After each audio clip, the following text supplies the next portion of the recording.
क्या आप जानते हैं कि जिस कलश को आप नवरात्रि में इतने सम्मान से स्थापित करते हैं, उसकी जड़ें सिर्फ मिट्टी और पानी में नहीं, बल्कि एक भयानक युद्ध और एक मां के बलिदान की गाथा में छिपी हैं। आज मैं आपको एक ऐसी कहानी सुनाने जा रहा हूं, जिसे सुनकर आप नवरात्रि को एक नए नजरिए से देखने लगेंगे।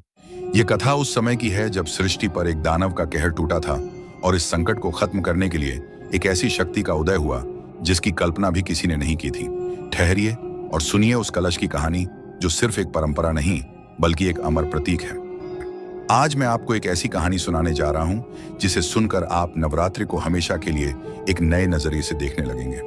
यह बात तब की है जब सृष्टि अपने सबसे बड़े संकट में थी। न आसमान सुरक्षित था, न धरती।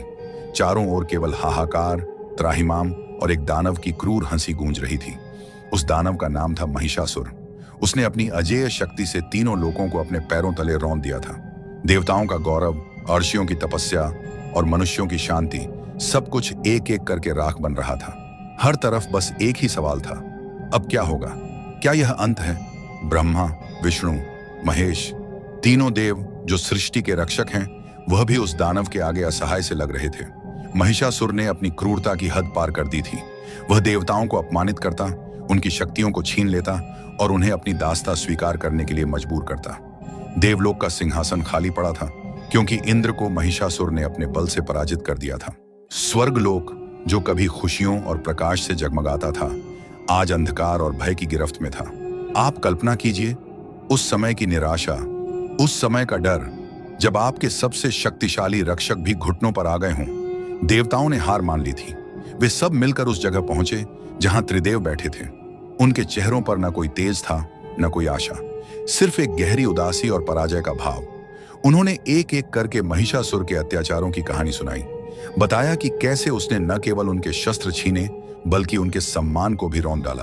ब्रह्मा जी, सृष्टि के निर्माता, जिनकी वाणी में हमेशा सत्य का वास होता है, उनकी आंखों में भी आंसू थे। विष्णु, जो पालन करता है, वह भी गहरी चिंता में थे। और महादेव, जिनकी एक हुंकार से प्रलय आ सकता है, वह भी मौन थे। लेकिन तभी एक अनहोनी घटना हुई। जब त्रिदेव और समस्त देवता अपनी हार मान चुके थे, तभी उनके भीतर एक ऊर्जा का संचार हुआ। यह कोई साधारण ऊर्जा नहीं थी।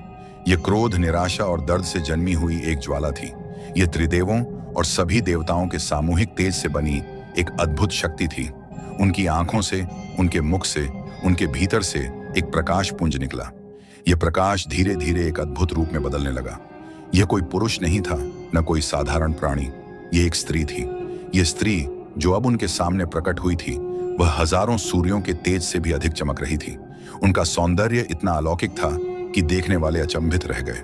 उनके नेत्रों में एक अदम्य साहस था और चेहरे पर एक ऐसा तेज, जिसे देखकर लगा कि यही है वह आशा जिसकी उन्हें तलाश थी। महादेव के तेज से उनका मुख बना, विष्णु के तेज से उनकी भुजाएं, ब्रह्मा के तेज से उनका शरीर, हर देवता के तेज से उनका एक एक अंग बना था।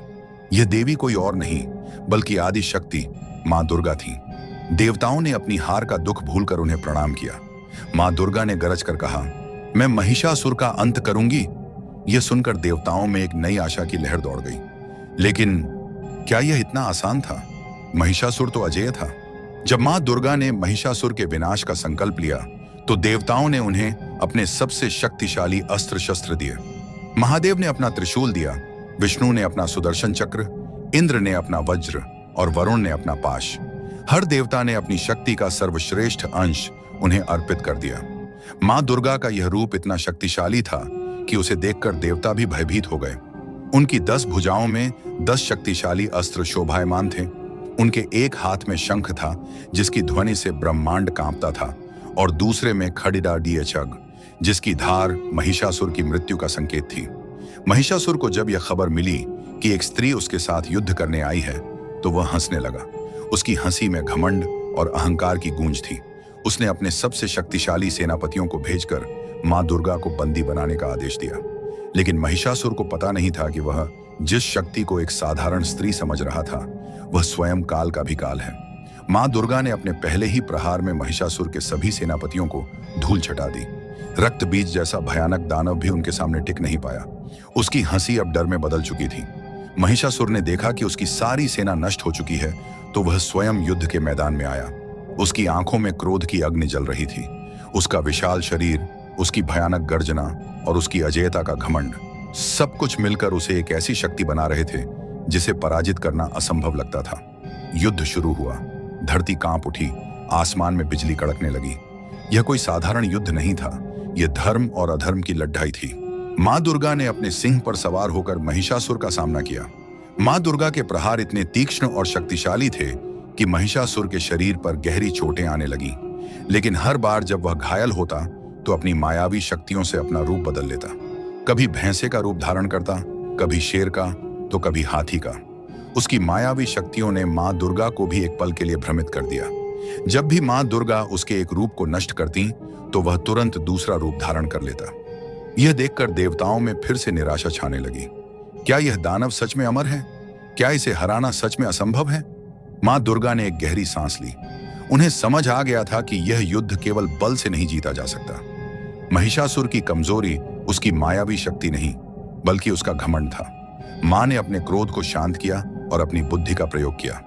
उन्होंने महिषासुर को एक ऐसे स्थान पर घेर लिया जहां उसकी मायावी शक्ति काम नहीं कर सकती थी। यह स्थान था पानी और मिट्टी से बना एक दलदल। जब महिषासुर ने इस दलदल में प्रवेश किया तो उसकी शक्तियां कम होने लगी। अब महिषासुर को समझ में आया कि वह गलती कर रहा है। उसने तुरंत अपना असली भैंसे का रूप धारण किया और दलदल से निकलने की कोशिश करने लगा, लेकिन तब तक बहुत देर हो चुकी थी। मां दुर्गा ने एक ही झटके में उसके शरीर को अपने त्रिशूल से भेद दिया। महिषासुर की चीखें ब्रह्मांड में गूंज उठी। उसने आखिरी बार अपनी मायावी शक्ति का प्रयोग करके मां को भ्रमित करने की कोशिश की, लेकिन मां दुर्गा ने अपने त्रिशूल से उसके शरीर को पूरी तरह से छेद दिया। और इसी पल एक और रहस्य का जन्म हुआ, जिसकी कहानी हम अक्सर नहीं जानते। तो क्या हुआ उस महिषासुर का, और कैसे हुआ कलश का जन्म? अगर आप जानना चाहते हैं कि इस महायुद्ध का अंत कैसे हुआ और कलश की स्थापना क्यों की जाती है, तो इस कहानी के अगले भाग को देखना न भूलें। इस संपूर्ण वीडियो को देखने के लिए हमारे चैनल अभयम स्टोरीज 132 पर जाएं, जिसका लिंक डिस्क्रिप्शन में दिया गया है।